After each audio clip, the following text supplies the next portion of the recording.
Okey, selamat datang semua. Hari ni kan kita nak bongkar di mana sebenarnya pertarungan kuasa yang betul-betul berlaku. Ia bukan dekat jalanan, bukan juga dekat media sosial. Tapi, ia berlaku dalam satu arena yang sunyi di mana setiap perkataan yang disebut tu direkodkan dan setiap tindakan menuntut jawapan yang sah di sisi undang-undang. Jom kita bedah dua medan pertarungan ni. Baiklah, mari kita bezakan dua gelanggang utama ni. Di sebelah kiri, kita ada gelanggang pendapat umum, yakni memang riuh rendah, bising. Dan di sebelah kanan pula, kita ada gelanggang undang-undang, yakni senyap, tapi setiap keputusannya mengikat. Kenapa perbezaan ini penting sangat? Sebabnya, struktur kuasa moden ni, ia memang dah direka untuk serap semua kemarahan orang ramai. Protes ke, kempen viral kat media sosial ke, laungan marah-marah. Bagi sistem, semua tu hanyalah bunyi bising yang diorang dah jangka, benda yang boleh diuruskan dan akhirnya boleh diabaikan. Tapi kan, ada satu benda yang sistem ni betul-betul takut. Kelemahan sebenar dia, iaitu cabaran undang-undang yang formal dan ada hitam putih. Ini adalah liability yang diorang tak boleh buat tak nampak. Ia menuntut jawapan yang sah di sisi undang-undang dan mencipta rekod yang kekal sampai bila-bila. Dan bila kita faham kelemahan sistem ni, barulah kita boleh masuk ke satu konsep strategi yang sangat penting dari sumber kita, idea tentang pembangkang terkawal atau controlled opposition. Takrifan ni memang tepat. Senang cerita, ia macam injap pelepas tekanan. Ia bagi orang ramai rasa macam diorang tengah melawan. Tapi sebenarnya, semua kemarahan tu cuma disalurkan ke jalan mati.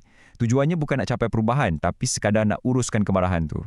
Nak kenal pasti dia pun senang je. Dia bising, dia main emosi, tapi yang paling penting, cuba periksa. Ada tak dia tinggalkan parut rasmi pada sistem? Ada saman tak? Ada affidavit tak? Jawapannya, tak ada. Kosong. Ayat ni memang padu. Maksudnya, matlamat dia bukan untuk gagal, tapi untuk pastikan ia takkan pernah menang.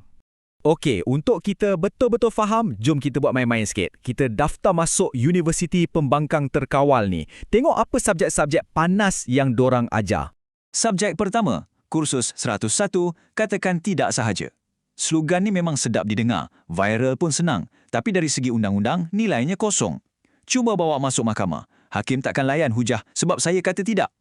Lepas tu, kursus 201, guna siku. Yang ni lagi best. Dia galakkan konfrontasi fizikal. Tapi cuba fikir, siapa yang tanggung risiko? Siapa yang boleh kena tuduh pengganas? Kita, bukan penasihat tu. Siku kita yang mungkin kena gari, bukan siku dia. Nampak tak corak dia? Penasihat online ni, risiko dorang kosong. Tapi pengikut yang betul-betul buat tu, yang tu berdepan akibat undang-undang yang boleh ubah hidup. Dorang jual semangat, tapi kita yang bayar harga dengan kebebasan kita. Okey, cukuplah pasal tu. Sekarang, mari kita tengok pendekatan yang sebaliknya. Satu strategi undang-undang yang senyap, tapi sangat berbisa. Namanya kunci institusi atau institutional checkmate. Dan kita akan guna kes Adam bin Ahmad sebagai contoh. Strategi Adam ni memang bijak. Dia tak jerit-jerit kat luar. Sebaliknya, dia masuk dalam sistem. Dia ambil polisi kerajaan sendiri, macam kerangka revolusi industri keempat. Lepas tu, dia pautkan dengan akta paling berat dalam negara, macam bioterorisme. Lepas tu, boom! Dia cetuskan kes guna bukti baru. Dia pasang perangkap guna peraturan sistem tu sendiri. Salah satu peluru utama yang disebut ialah dakwaan adanya cDNA dalam vaksin mRNA. Bunyi macam teknikal kan? Tapi implikasi undang-undang dan etika dia besar gila. Sebab kalau bonda sintetik ni boleh dipatenkan, ia buka persoalan tentang siapa pemilik kod genetik dalam badan kita. Isu ni terus beralih dari soal kesihatan awam ke soal pemilikan tubuh manusia itu sendiri. Inilah yang dipanggil checkmate undang-undang. Perangkap dah siap, kerajaan nak jawab apa pun confirm kalah. Kalau jawab secara terus, maknanya dia sahkan kes ni penting. Kalau senyap, nampak macam bersalah. Kalau pusing-pusing, nampak macam cuba lari. Setiap langkah, rekod kekalahan akan tercipta. Dan strategi ini memaksa sistem masuk ke gelanggang yang paling dia takuti, bilik mahkamah. Zaman mahkamah ni, dia bukan macam video viral yang kita boleh abaikan. Tak, bila surat dah sampai, kau wajib hadir. Pada 11 Mac 2025, kerajaan diwajibkan oleh undang-undang untuk hadir dan beri respons. Pilihan untuk diam tu dah tak ada. Dalam mahkamah, peraturannya sangat berbeza. Bukan main cakap sedap mulut je. Setiap dakwaan mesti ada bukti bersumpah. Kalau berbohong, ada akibatnya yang serius. Ini bukan gelanggang untuk retorik. Ini gelanggang untuk pembuktian. Jadi, bila berdepan dengan tuduhan seberat bioterorisme, apa respons pertama kerajaan? Dorang tak nafikan pun dakwaan tu. Sebaliknya, dorang lawan guna isu teknikal. Kononnya borang difailkan lambat. Ini taktik undang-undang yang biasa. Tapi, bila kau elak jawab pasal isu utama, ia secara tak langsung tunjukkan yang kau tak nak berdebat pasal merit kes tu sendiri.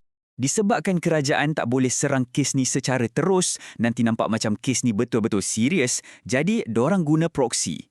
Tiba-tiba muncullah influencer, NGO entah dari mana. Semua serang peribadi Adam bin Ahmad. Bukan serang hujah, tapi serang watak.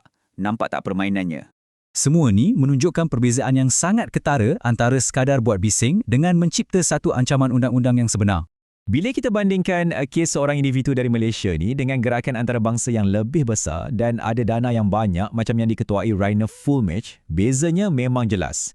Satu tu kekal sebagai satu naratif global yang besar tapi tak ada kemenangan undang-undang yang konkret. Yang satu lagi ni pula, dia berjaya cipta satu fakta perundangan yang tak boleh dipadamkan. Jadi pengajarannya mudah sahaja. Bagi sesiapa yang betul-betul nak bawa perubahan, kita kena tanya diri sendiri. Adakah tindakan aku ni sekadar buat bising atau adakah ia sedang mewujudkan satu paksaan undang-undang yang sistem terpaksa jawab?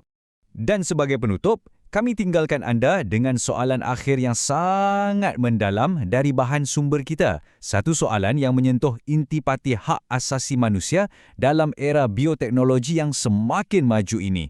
Fikir-fikirkanlah.